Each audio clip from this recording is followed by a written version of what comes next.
Olá, NetAluno. Eu sou o professor Sérgio e nós estamos aqui para mais um momento do nosso curso de Antropologia Jurídica.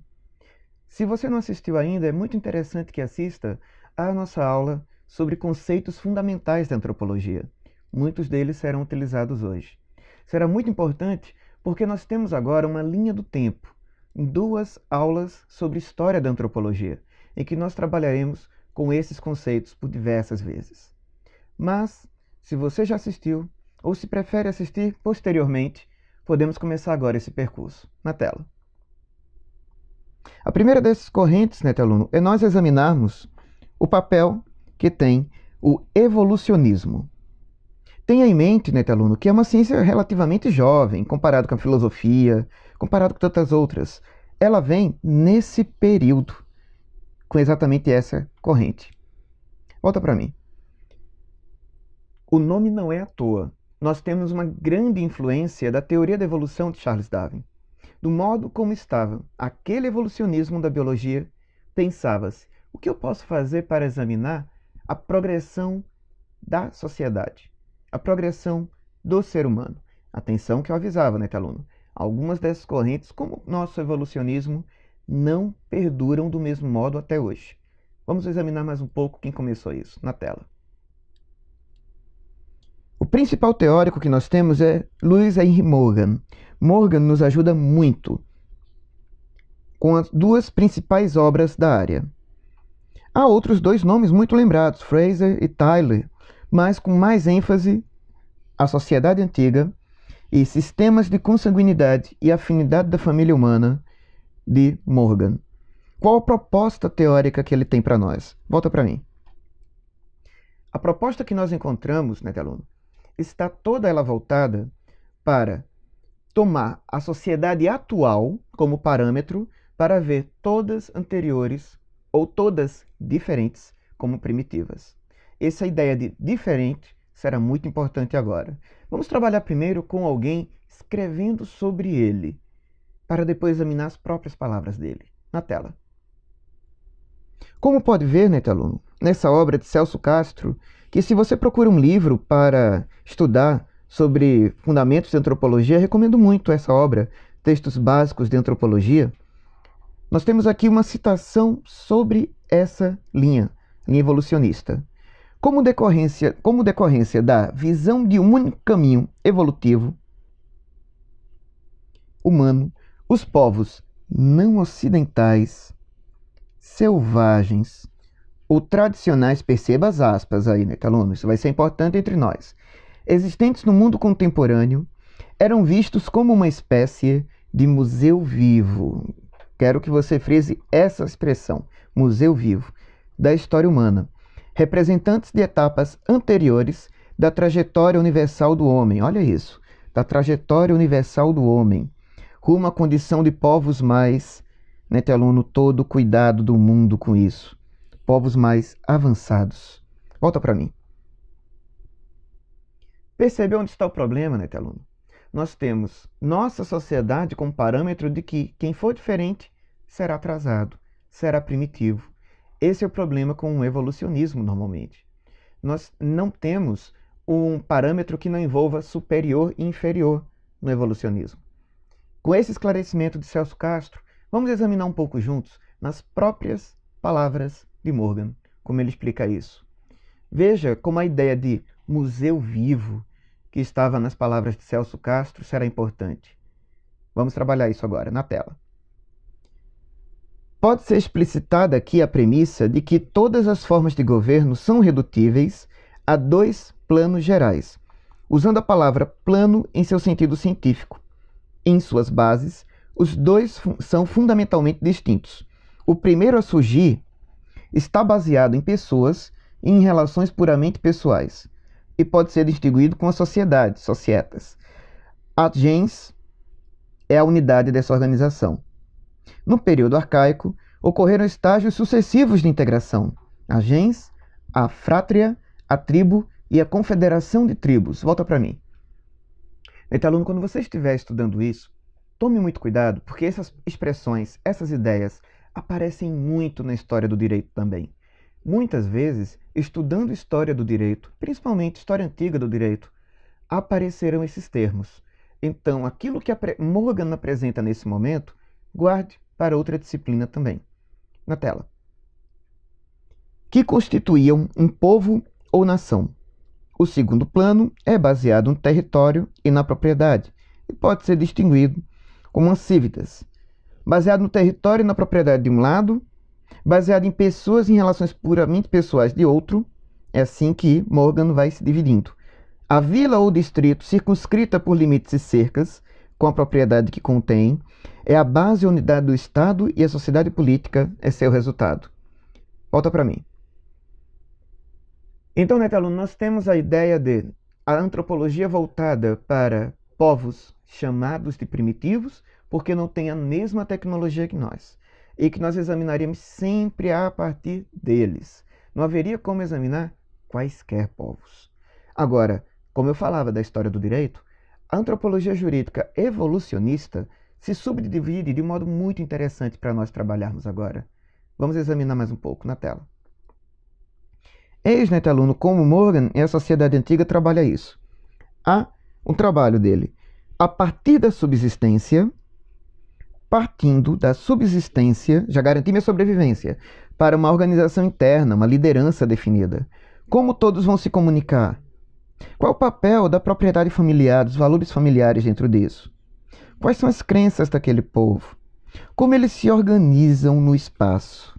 Por isso, a arquitetura junto à vida doméstica. Como se organizam na casa, como se organizam distribuindo funções na aldeia, na tribo, na comunidade, para, enfim, ter a definição de padrões de propriedade. Volta para mim. Temos assim, Neto aluno, como a partir de Morgan, examinar, e eu vou mostrar agora bem rapidamente, você pode examinar por mais tempo se precisar, como se organizam graus disso, na perspectiva de Morgan, na tela. Como eu dizia, Neto aluno, por ser uma tabela bem maior, vejam, eu simplifiquei uma tabela que é do próprio Morgan. É bem maior na obra dele. Aqui o que nos interessa, nós temos da selvageria à civilização. Veja como nós temos isso distribuído. Tudo começa com selvageria inicial. O que acontece é a infância da raça humana lutando pela sobrevivência. Aí começa a organizar armas. Começa a organizar como coletar alimentos e água. Nós passamos da selvageria para a barbárie. Nós começamos a poder desenvolver novas técnicas. Um alfabeto para igualar a comunicação. Isso é o que ele vai ter como a civilização. Volta para mim. Veja então, Neto aluno, como é muito preocupante para Morgan algo do Neolítico e do Paleolítico na história humana. Então é uma antropologia que define povos superiores e povos inferiores. Essa antropologia é muito importante para uma outra linha de pensamento, muito comum em cursos de antropologia jurídica. Se já assistiu à nossa aula sobre o materialismo histórico de Karl Marx e Friedrich Engels, Engels, após a morte de Marx, teve um grande papel na antropologia jurídica, por meio da obra A Origem da Família, da Propriedade Privada e do Estado. Vamos ver um pouco sobre ela, pela influência de Morgan sobre essa obra. Guarda isso, na tela. Começa pelo que nós temos aqui no canto, né, aluno? Observe comigo, que interessante. Para concluir, respondo obviamente por todas as conclusões, desde que Morgan não seja expressamente citado. Por quê? Nessas diversas edições que você pode ver aqui dessa obra, a propósito, né, aluno? Essa é a minha. Eu tenho essa edição aqui. Eu tinha antes essa, roubaram. Agora eu trabalho com esse todo verde. Nessa obra de Engels, nós encontramos delimitações sobre a relação propriedade privada e direito, propriedade privada e Estado. Vamos ver como? Nós temos aqui para isso essa outra citação que nós precisamos trabalhar. Quanto menos desenvolvido o trabalho, quanto mais reduzida for a quantidade de seus produtos e a riqueza da sociedade, tanto mais fortemente a ordem social é dominada pelos laços de parentesco. Aí você me pergunta, é assim sempre, professor Sérgio? Eu diria para você, né, aluno, não. Eles é que estavam supondo que era sempre assim. A velha sociedade, baseada nos laços de parentesco, é destruída com a organização de classes sociais. Volta para mim. Quer se aprofundar disso, né, aluno? Quer se dedicar um pouco mais a isso? Veja o primeiro capítulo do Manifesto Comunista de Marx e Engels. do modo como ele está citado na nossa aula sobre isso no curso de Sociologia. Fique à vontade para conferir. Vamos trabalhar uma segunda corrente teórica agora. Depois do evolucionismo com Morgan, com Engels, nós vamos examinar o difusionismo. E olha, vamos passar muito rápido, porque o difusionismo é ainda menos utilizado hoje em dia. Vamos lidar só um pouco com ele, na tela. O que nós da escola difusionista supomos é que os processos de origem, desenvolvimento e difusão de qualquer invenção no tempo, em que ainda não se faziam registros escritos, seguiam o mesmo tipo de curso. Olha na segunda citação agora que nós temos aqui. Poderíamos tomar um após outro milhares de ingredientes que constituem a civilização. Cada um deles teve origem em um lugar. A partir dali difundiu-se para o exterior. De Elliot Smith, em A Difusão da Cultura, é empolgadíssimo com isso. Agora, volta para mim. Vamos trabalhar um pouco um exemplo que não é dele, mas que mostra os problemas dele, para passar rápido pelo difusionismo. Já percebeu a ideia central, não, Netelon? Coisas surgem ao mesmo tempo em vários lugares. Lembra aquela nossa aula inicial, em que nós encontrávamos ali o Rei Leão? Comparando com a Constituição brasileira em um gesto, e eu dizia que era um arquétipo. O difusionismo trabalha isso. O que é um arquétipo? É uma ideia que aparece em vários lugares ao mesmo tempo. Ou, melhor, não é que apareça a mesma ideia. Eu posso encontrar o mesmo gesto. Mas será que quer dizer a mesma coisa? Vamos trabalhar juntos agora numa sequência de imagens, para isso ficar bem evidente. Vou passá-las para você e depois a gente conversa. Na tela. Aqui nós temos um guerreiro maori contemporâneo. Quanto mais tatuagens, mais corajoso, mais bravo, mais sábio ele é. Aí você pensa, né, aluno? Nossa, é muita coisa. É muita tatuagem, ainda bem que deixou uma parte do rosto livre. Não é bem assim, né, aluno? Olha esse segundo caso. Ele só tatua no rosto. Nós temos aqui alguém condenado, cumprindo pena numa prisão no México, a alguns grupos criminosos no México, que é sinal de lealdade ao grupo criminoso, ter tatuagens no rosto. Aí você pensa comigo, né, aluno? Nossa, tatuagem no rosto deve ser muito agressivo. Será que é sempre tão agressivo? Veja uma maquiagem permanente feita. Não é muito diferente, não, né, aluno? De uma tatuagem no rosto. Aí você fica pensando, não, mas isso é algo muito mais simples. E se eu mostrasse um exemplo como esse? Nós temos, nesse ator, uma tatuagem que representa o povo de origem, onde ele vem, para o que ele estiver fazendo, tendo tantos trabalhos em que ele não precisa estar assim. Já percebeu, Neteluno, algo em comum? Volta para mim. Percebeu algo em comum, Neteluno? Se eu mostro para você, Bibiu vai assegurar, se estiver sendo possível ver, eu tenho alguma lealdade ao Rei Leão ao mostrar algo assim? Eu não tenho. Mas eu posso ter, por ter gostado do filme, marcar minha infância. Percebeu o que eu queria dizer, Neteluno, no difusionismo? Não é porque aparece o mesmo gesto que tem sempre o mesmo significado. Isso é a falha do pensamento difusionista. Se o evolucionismo tem um problema no tempo, presumir que minha sociedade é melhor do que outras, o difusionismo tem um problema no espaço, de presumir que tudo é igual. Sabe quem muda isso? É a nova antropologia com Franz Boas, que nós vamos examinar agora, na tela. Franz Boas, este simpático senhor que está na capa do livro Antropologia Cultural, colocar essa capa um pouco inclinada para chamar atenção. Ele estava subindo numa mesa durante uma aula dele, com esse objetivo mesmo, então, chamar atenção. O que Franz Boas vem a nos apresentar? Vamos ler isso juntos, um momento. Você pode guardar essa citação, parar para ler com calma, ou nós já começamos agora, fique à vontade. O primeiro método que se oferece e que tem sido geralmente adotado pelos antropólogos modernos é isolar e classificar coisas, agrupando as variantes de certos fenômenos etnológicos. Volta para mim. Não se surpreenda, Neteluno. Na primeira metade da antropologia, era muito comum falar em etnólogo. Antropólogo se tornou algo mais comum há poucas décadas. Então, lendo sobre isso, trate como sinônimo, etnólogo ou antropólogo. A grande questão é o método. Lembra da nossa aula de conceitos fundamentais? Se faz etnografia, é etnólogo. Mais tarde ficou mais comum falar antropologia. É só lidar com um sinônimo ou outro. Não se preocupe com isso. Na tela. Então, agrupando as variantes de certos fenômenos etnológicos, de acordo com as condições externas sob as quais vivem os povos entre os quais elas são encontradas, ou de acordo com causas internas que influenciam as mentes desses povos, ou, inversamente, agrupando essas variantes de acordo com suas similaridades. Agrupando variantes com suas similaridades de acordo com cada um dos povos, isolando e classificando causas em cada um dos povos. Volta para mim. Entendeu então, né, aluno? Uma grande questão que nós temos aí, eu não posso especular, fazer algo especulativo, presumir que sejam iguais, porque eu acho.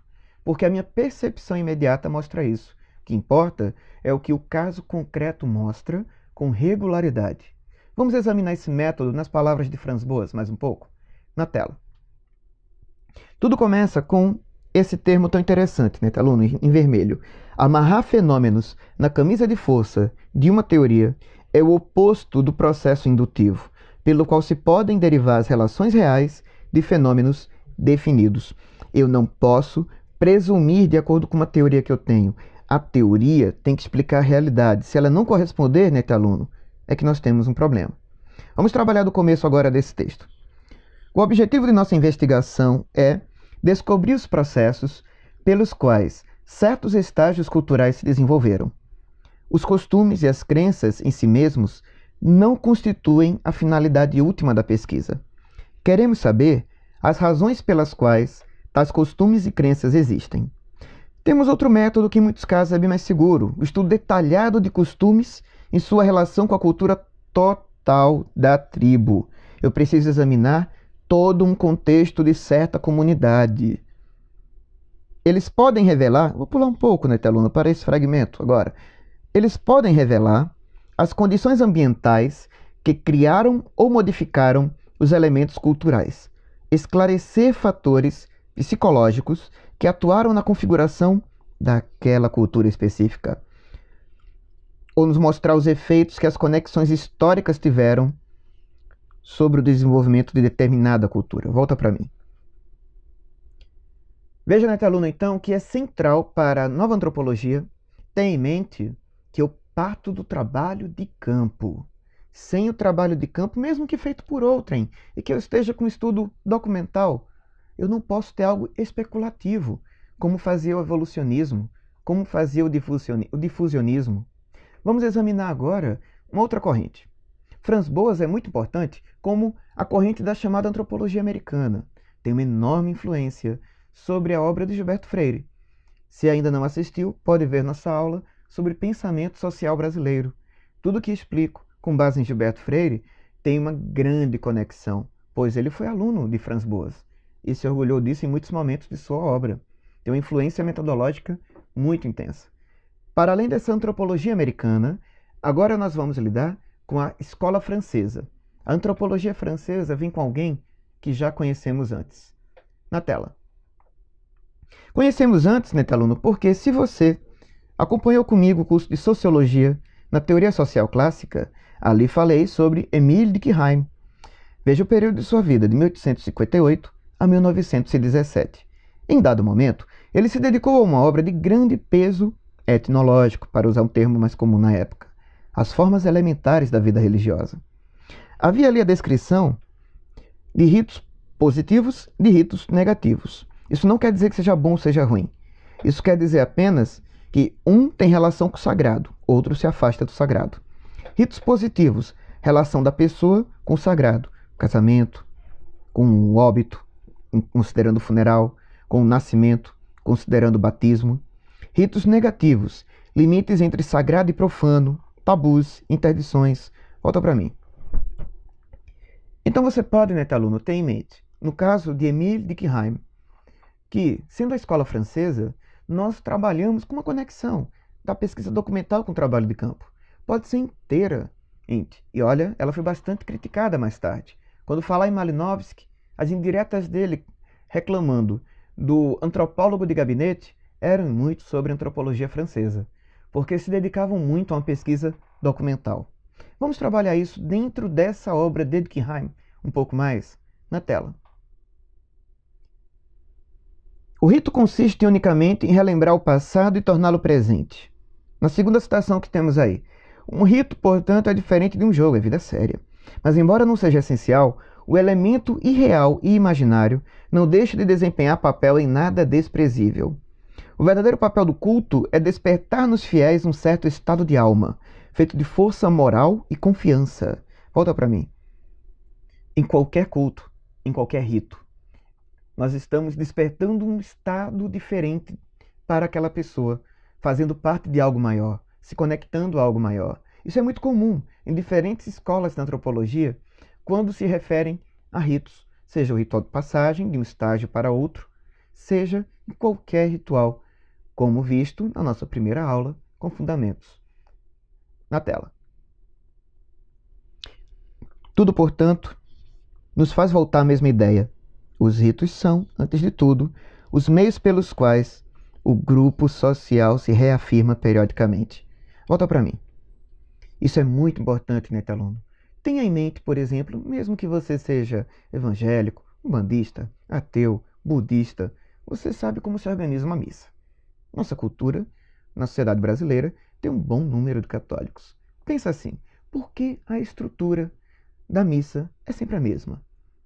Tem sempre a mesma formatação, porque nós temos ali uma síntese forte para todos os fiéis do que é fundamental para toda aquela prática religiosa, passo a passo.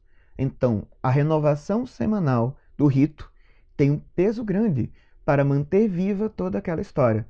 Não tem significado para você, não se batizou, então provavelmente você não é da mesma crença, da mesma religião.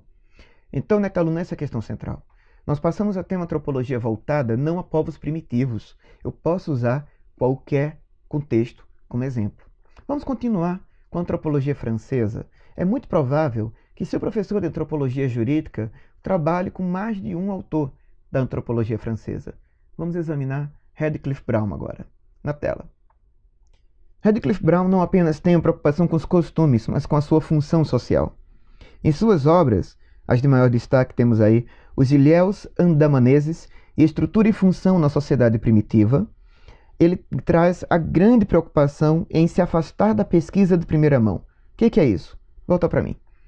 Quando falo em pesquisa de primeira mão, Netaluno, como você pode perceber no nosso curso de metodologia dentro do programa Netaluno, pesquisa de primeira mão, você ter a fonte primária, você ter o contato direto com de onde surge a informação.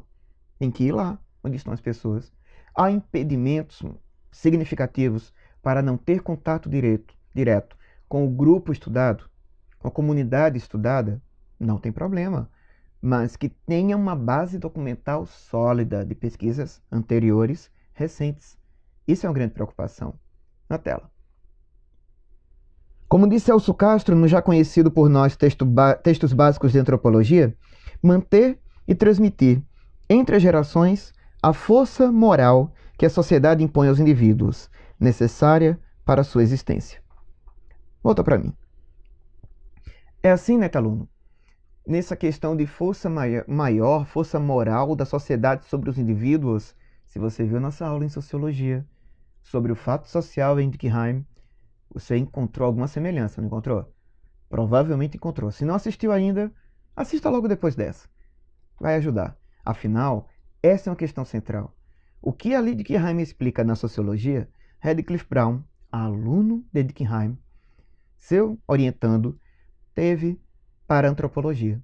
Há aspectos, há valores maiores, há práticas maiores que constroem uma autoridade moral sobre a pessoa nas práticas coletivas. Vamos ver isso na obra dele? Na tela. E a interpretação dos costumes e crenças andamaneses.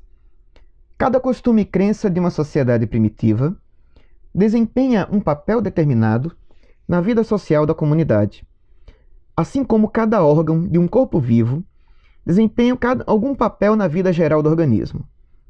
Percebeu também isso, não, Netalu? A semelhança do funcionalismo com organismos, com a solidariedade orgânica de Durkheim.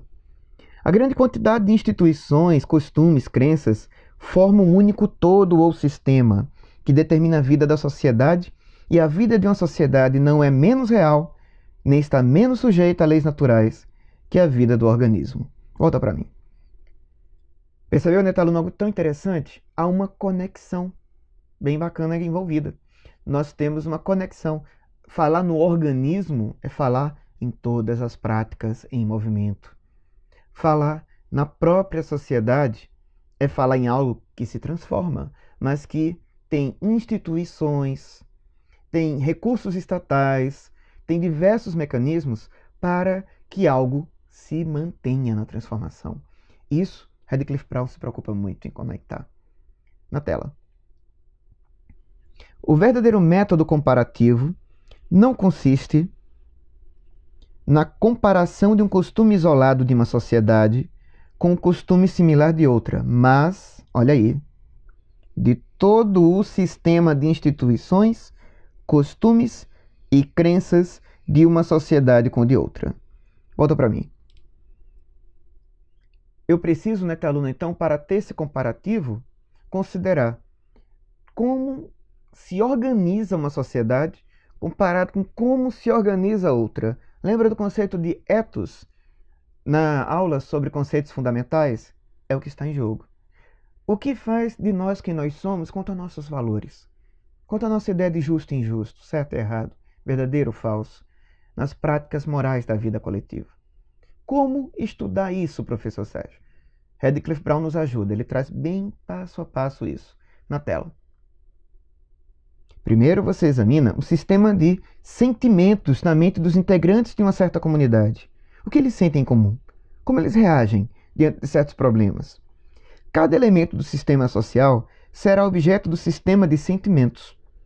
Sentimentos não são inatos, não nascem conosco, dependem de ações da comunidade.